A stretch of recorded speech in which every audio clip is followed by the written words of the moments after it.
Let me go straight to Long Island, where Vishnu Shom is joining us live. Vishnu, good morning to you from here in India. But Vishnu, as someone who has tracked all the Quad summits since its inception, how many miles have the Quad leaders traveled from day one to now?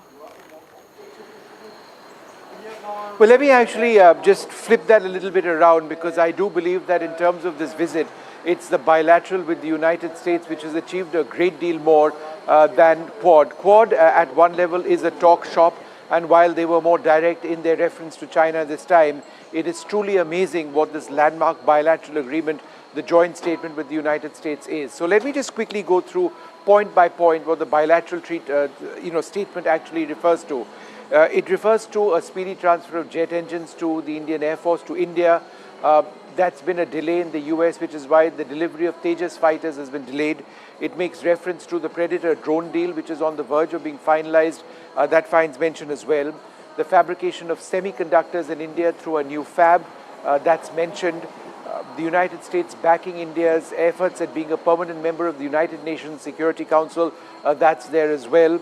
There are references to India and NASA, ISRO and NASA, and their cooperation in the space program. So these are absolutely clear deliverables, but perhaps most importantly, maritime domain awareness at a time when there has been so much presence of Chinese research vessels in the Indian Ocean, about the reported presence of Chinese submarines in the Indian Ocean, certainly Chinese warships as well.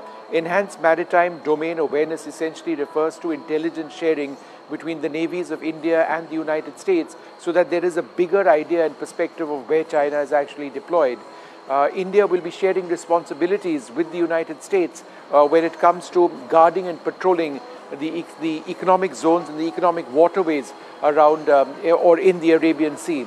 So these are all firm, clear statements of intent. Some of these are being delivered as we speak. Okay. In terms of deliverables, you have highlighted that, Vishnu.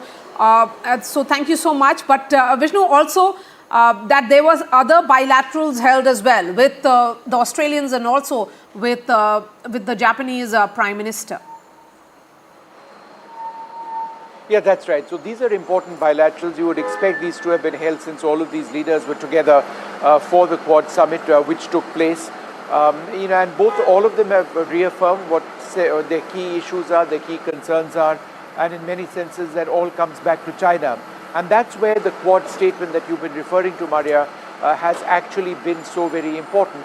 The Quad's references this time around to China, aggression in the Asia-Pacific region, North Korea, the importance of freedom of movement has been stated much more directly than in the past. Now, Quad is not an overt military group.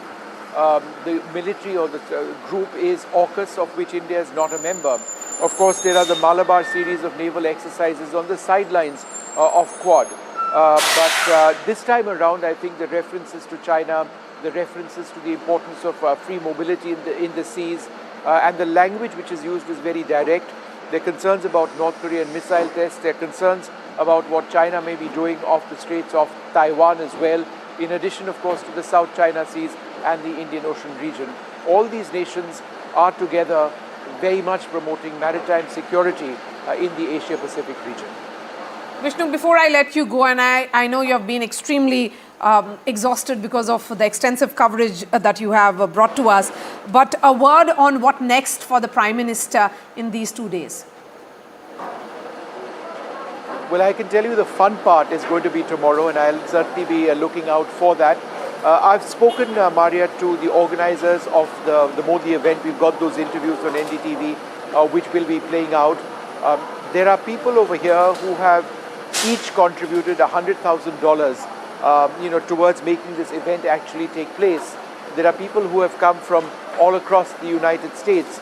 In fact, I'm in a hotel which resembles or feels like a place where there's a big shadi, a big fat Indian wedding taking place. That's the sense of joy, and you find that reflected in the conversations of the people that we've spoken to. Some of the people I spoke to includes a businessman who runs 2,000 petrol pumps in America, somebody who's considered a stainless steel king in America, one of the leading doctors and physicians in America, a cancer care specialist who's the convener over here. People who've lived in India lived in the United States for 50 odd years, incredibly successful, coming together, wanting to make this really work. So that's going to be tomorrow. It's going to be today for you, tomorrow for me, at about 11 in the morning, and we'll catch them in the morning as they go out to that stadium. Of course, the Prime Minister will be having an important meeting with CEOs as well.